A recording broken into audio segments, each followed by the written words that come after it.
panjatkan kehadirat Allah Subhanahu wa Ta'ala yang telah memberikan kita nikmat, yaitu nikmat iman, nikmat Islam, nikmat kesehatan, serta nikmat kesempatan sehingga kita dapat hadir di tempat Baiti Mkom selaku Ketua Jurusan Manajemen FEBI UINSU. Yang kami hormati Bapak Muhammad Ihsan Harahap MEI selaku Sekretaris Jurusan Manajemen FEBI UINSU. Yang kami hormati Bapak Miliater, Ketua DPD IPMI Sumut. Yang kami hormati Bapak Ahmad Kusaini Al-Alex selaku narasumber kuliah umum pada hari ini. Dan yang kami hormati para hadirin sekalian. Jangan terlalu besar meniup balon, kalau terlalu besar bisa meledak nanti. Izinkan saya Putri Amalia Sakinah Nasution memandu acara pada hari ini.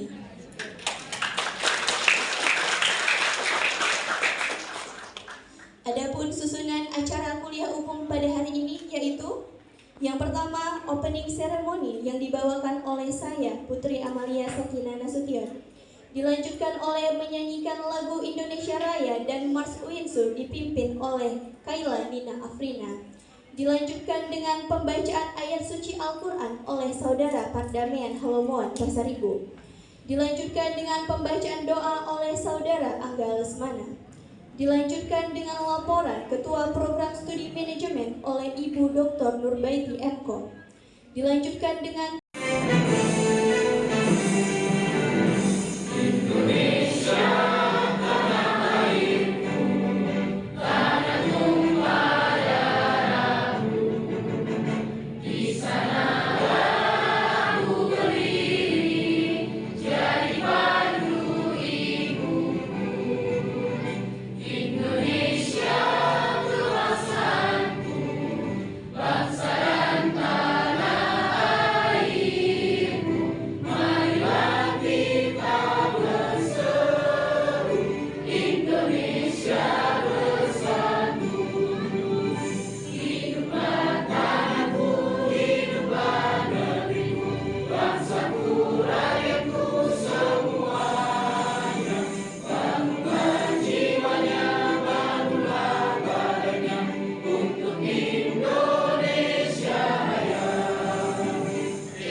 الشيطان الرجيم.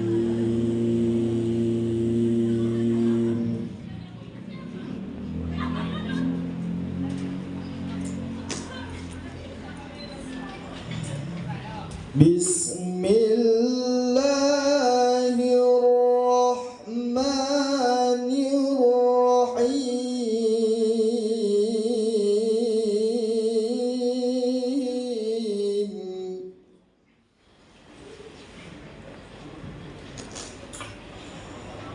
يا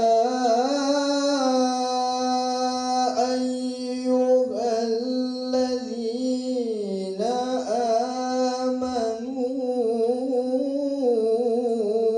إذا قيل لكم تفسحوا في المجالس.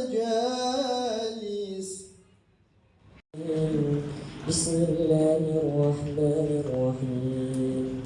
الحمد لله رب العالمين، والصلاة والسلام على أشرف الأنبياء والمرسلين، وعلى آله وأصحابه رسول الله أجمعين. اللهم صل على سيدنا محمد وعلى آله سيدنا محمد.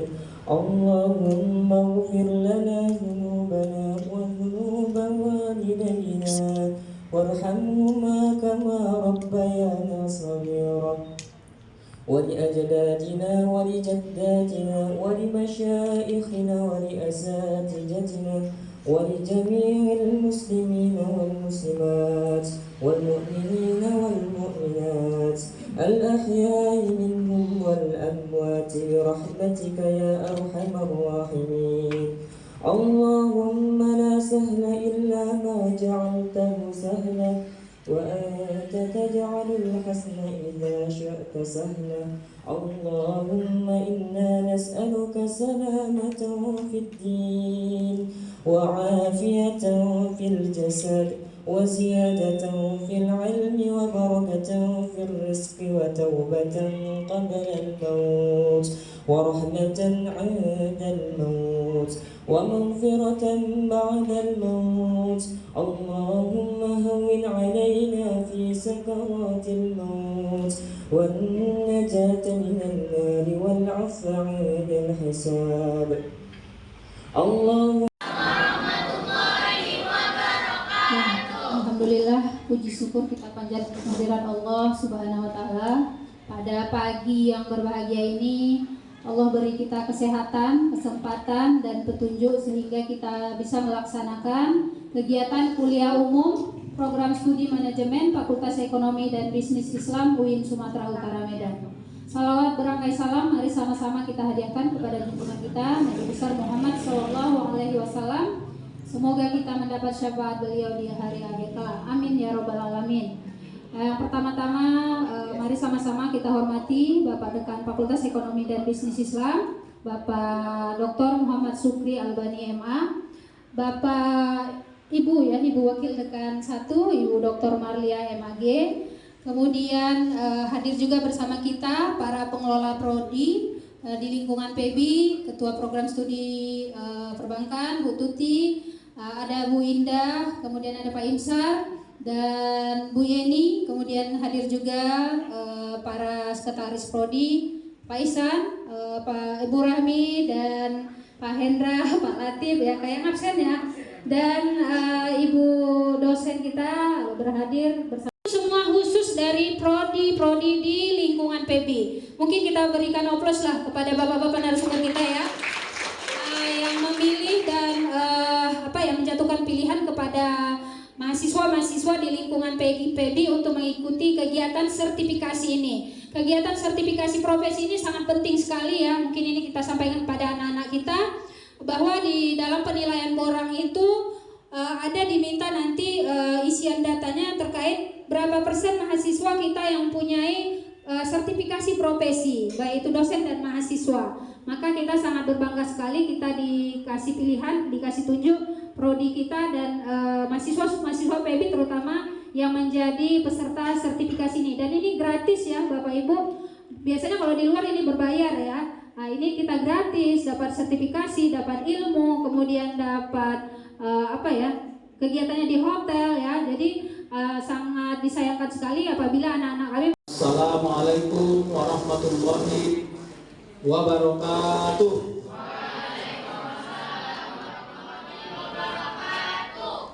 Tak semangat mahasiswa. Assalamualaikum warahmatullahi wabarakatuh.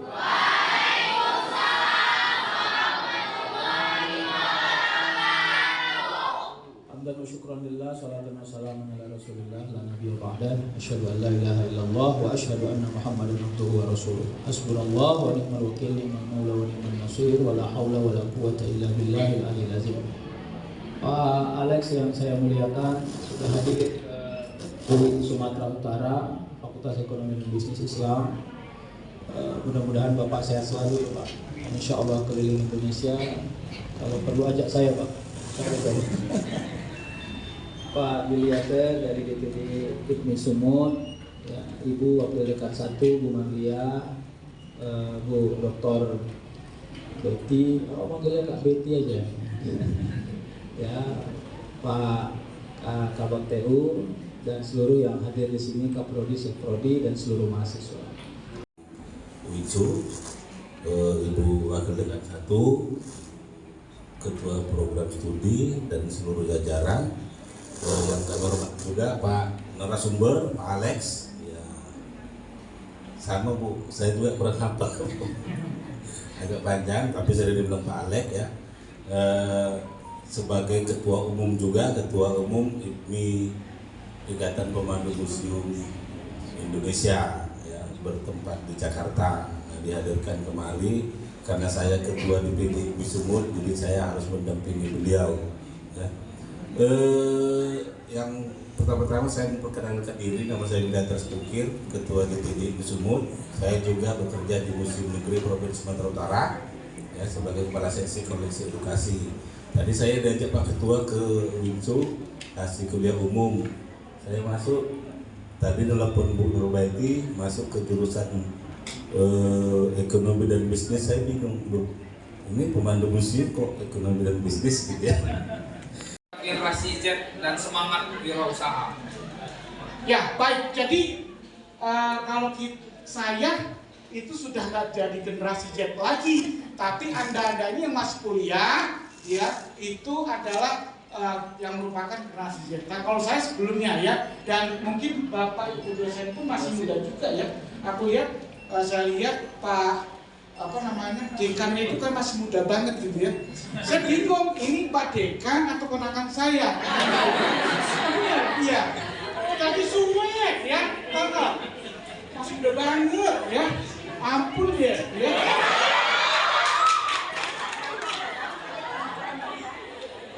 Iya, kalau dipikir saya ini anak yang terakhir, yang bontot, kembar, itu udah sepantar kalian yang kuliah karena udah semester kedua, itu kembar cewek ya.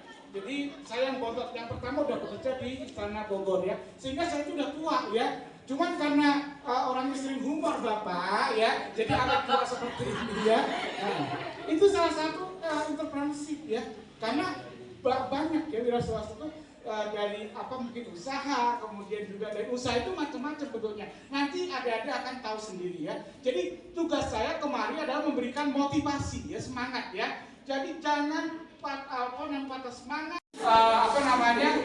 menjadi salah satu usaha ya yang akan memajukan. Kenapa? Karena kepemanduan itu meliputi ya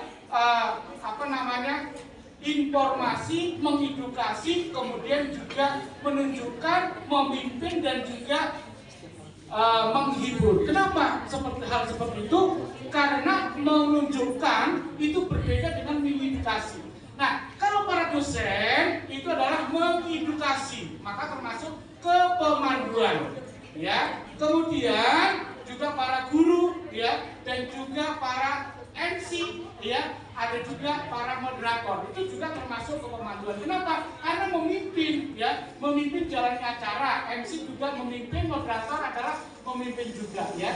Nah, sehingga hal tersebut, ya, bisa dikategorikan sebagai pemanduan wisata. Nah, yang dikatakan Pak Willy, kenapa kok gak nyambung antara ini adalah hubungan bisnis, kenapa ikut ke pemanduan? Nah, di situ menjelaskan, ya, menerangkan pemandu khusus koleksi-koleksi, ya, dari ruangan ke ruangan. Itu dinamakan pemandu khusus. Termasuk saya, Pak Billy juga pemandu khusus. Kemudian yang kedua adalah local guide atau pemandu lokal. Itu biasanya di destinasi wisata, ya, alias di outdoornya, ya.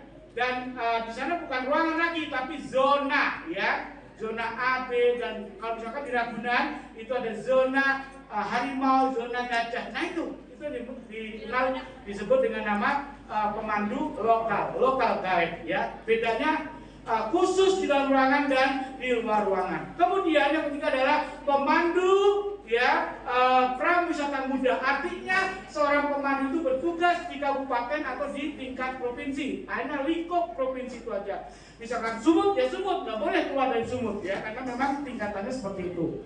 Kemudian selanjutnya adalah pemandu prawisata madya. Itu udah nasional, jadi boleh pemandu wisata misalkan dari Sumut itu ke Aceh atau mungkin ke Bali, itu boleh, ya, karena sudah tingkatannya nasional. Kemudian yang ketiga adalah pemandu TL, ya, atau tour leader, ya, pemimpin perjalanan. Nah itu enak banget. Kenapa jadi pemandu itu? Berikutnya kita cerita teknik memandu. Nah, jadi dalam kepemanduan itu ada teknik, etika, kemudian trik, ya, dan juga ada namanya plan prima. Nanti kita akan bahas, ya. Nah, kita bahas tentang teknik dulu. Nah, teknik memandu biasanya ada pembukaan, kemudian memperkenalkan diri, menceritakan secara singkat tentang apa yang dikunjungi, dan juga menceritakan secara koleksi, ya, atau zona, dan juga menceritakan tentang penutupan, ya. Nah, ini yang biasanya akan ditanya oleh asesor. Kenapa asesor menanya? Kenapa sertifikasi menanya? Karena kalau belum ada bukti yang kuat, belum ada bukti yang cocok atau pas, itu pasti asesor itu akan mencari bukti. Kenapa? Untuk dinyatakan kompeten atau belum kompeten. Jadi sertifikasi artinya adalah mencocokkan, mencari bukti, ya, misalkan membuat sertifikat tanah atau rumah, itu pasti akan ditanya batas utara selatan dengan siapa. Sama halnya untuk sertifikasi kepemanduan. Kenapa hal itu terjadi? Karena di sertifikasi BNSP itu ada lambang burung Garuda. Burung Garuda di dadaku, ya. Cintaku pada keluargaku di dadaku juga, ya. Jangan salah, aku salah lagi. Protes nanti. Aku kayak aku ini, ya, udah setia banget sama Mapir, ya. Tahu Mapir? Mama bilang istriku. Tapi udah seminggu nih istriku, ya, jadi jabla, ya, jadi belah, ya. Jadi aku ini kelihatan bukan serem tapi hatinya Hello Kitty, ya, sebenarnya. Kelakuannya ala lebay tapi enggak jadi jabla, ya.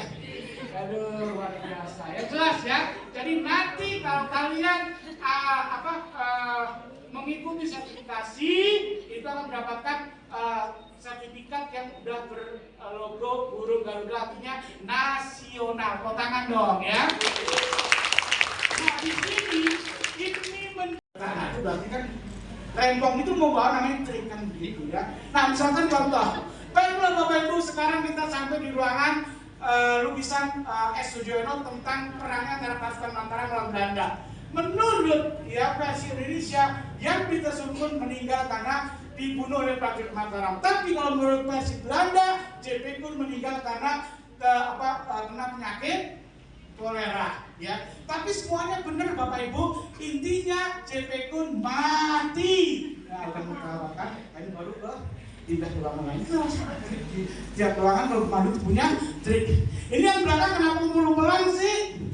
Ada. Tempatnya kosong. Dadah, halo. Anak-anakku, lebih cantik lagi ganteng ya. Ya. Baik, jadi itulah salah satu trik ya. Jadi banyak trik itu ya. Nah, seorang menjadi seorang pemandu yang profesional itu tidak hanya 1 bulan, 2 bulan, tapi sampai ke Barung Rajo, ke Ruteng yang di Universitas Santo Paulus ya, ini salah satu universitas contohan di Indonesia atau di kabupaten di kota NTT, itu luar biasa ya, sampai ke sana juga. Itu bukan karena saya pintar ya, tapi karena saya rempong, Mbak. Hai. Ya.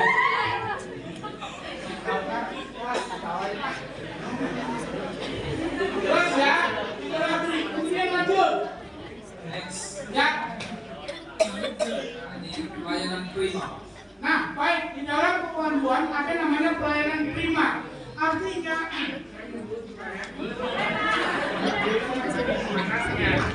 Assalamualaikum warahmatullahi wabarakatuh.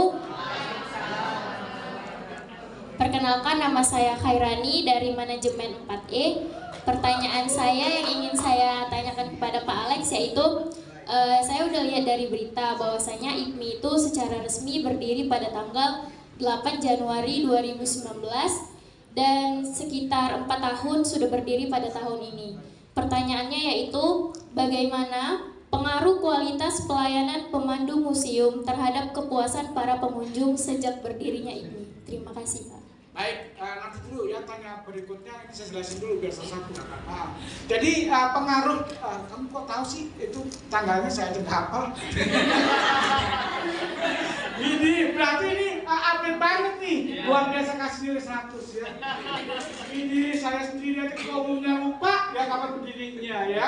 Jadi alhamdulillah setelah ada ini ada peningkatan yang sangat luar biasa. Kenapa? Karena memang IPMI tujuannya yaitu para pemandu museum harus ya bersertifikasi. Artinya setelah bersertifikasi pelayanan harus diutamakan. Karena memang IPMI ada SOP tertentu yang berbeda dengan pemandu yang lain. Kenapa? Karena seperti saya sampaikan tadi bahwa IPMI harus punya prinsip ya, terlahir dari kita, untuk kita dan milik kita semuanya. Dan juga motonya adalah turut serta mencerdaskan kehidupan bangsa. Makanya dari adik-adik kecil sampai kakek nenek nggak masalah. Kenapa? Yang penting mencerdaskan kehidupan bangsa di seluruh Nusantara.